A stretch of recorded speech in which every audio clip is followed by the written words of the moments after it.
নমস্কার, আমি অঞ্জন। কলকাতা টিভি ডিজিটালে স্বাগত। ইলেকশন প্রায় দোরগোড়ায়।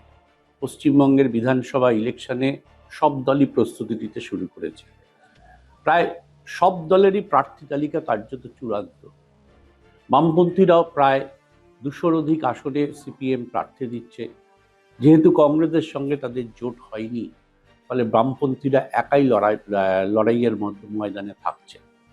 এবং আমরা যতদূর জানতে পারছি যে আমরা সাধারণত যে বামপন্থী নেতাদের দূরদর্শনের আলোচনায় দেখি বা রাস্তাঘাটে মিটিং মিছিল প্রতিবাদ সভায় দেখি, সেই ধরনের প্রার্থীকেই এবার, সেই ধরনের মানুষকেই এবার বেশি প্রার্থী করার দিকে জোর দেওয়া হয়েছে।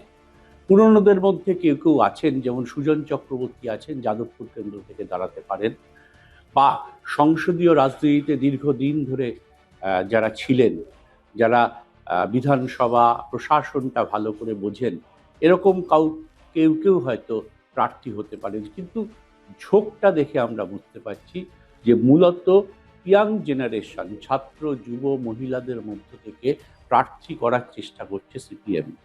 এবং সেই প্রার্থী তালিকার মধ্যে মীনাক্ষী, দীক্ষিতা, সৃজন, শতরূপ যেমনি আছেন, কলতান যেমনি রয়েছেন, কৌস্তব যেমনি রয়েছেন, আমরা দেখি যাদেরকে প্রতিদিন, প্রতি মুহূর্তে, প্রতি আন্দোলনে কার্যত তাদেরকেই কিন্তু প্রার্থী করা হচ্ছে।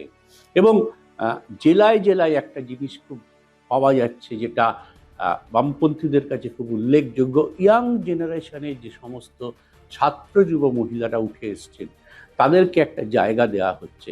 অর্থাৎ জেলার পরিচিত মুখ, বিভিন্ন আন্দোলন করে, বিভিন্ন সময় প্রতিবাদী মুখ হিসাবে কাজ করেছে জেলায়, তাদেরকে এই প্রার্থী তালিকায় গুরুত্ব দেওয়া হচ্ছে।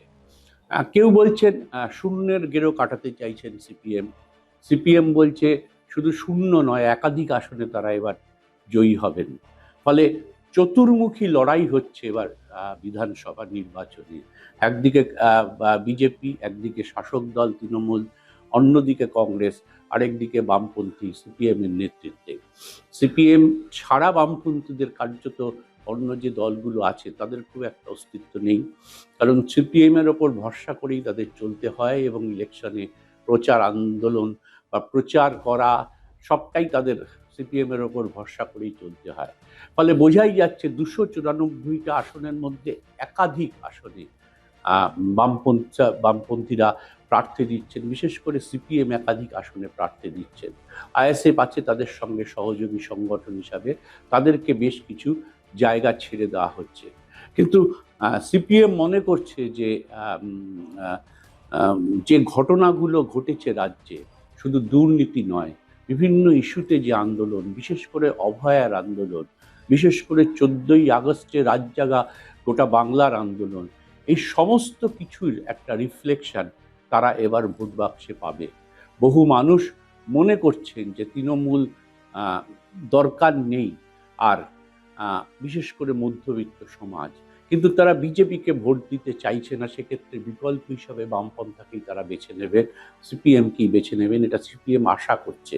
ফলে জোর কদমেই তারা প্রচার আন্দোলনে নেমে গেছে। আমরা যতদূর জানতে পেরেছি, একটা তালিকা এসছে আমাদের কাছে, এটা সম্ভাব্য তালিকা বলা যেতে পারে, কিন্তু এই তালিকার বহু নাম, বহু কেন্দ্র কার্যত বলাই যেতে পারে যে প্রায় চূড়ান্ত হয়ে গেছে।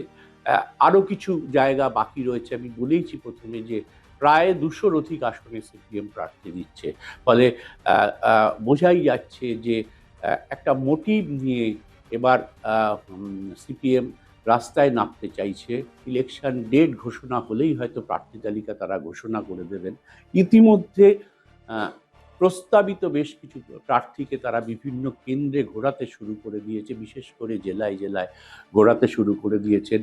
পরিচিত করতে চাইছেন সেই মুখগুলোকে, সেই এলাকার মানুষকে। বিভিন্ন কর্মসূচির মধ্য দিয়ে তারা এটা ঘোরাচ্ছেন। ফলে বোঝাই যাচ্ছে যে প্রস্তুতি নিচ্ছেন দীর্ঘদিন ধরে সিপিএম নেতৃত্ব।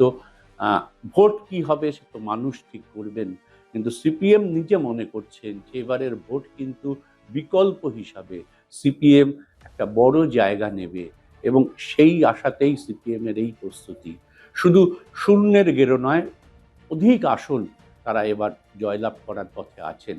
বিভিন্ন সময় বিভিন্ন ইস্যুতে যেভাবে মানুষের পাশে তারা দাঁড়িয়েছেন, অভয়া থেকে শুরু করে সব কিছুই, সেই সব কিছুরই একটা অ্যান্সার বা সব কিছুরই একটা ভালো ফল তারা আশা করছেন এবার বিধানসভা নির্বাচনে।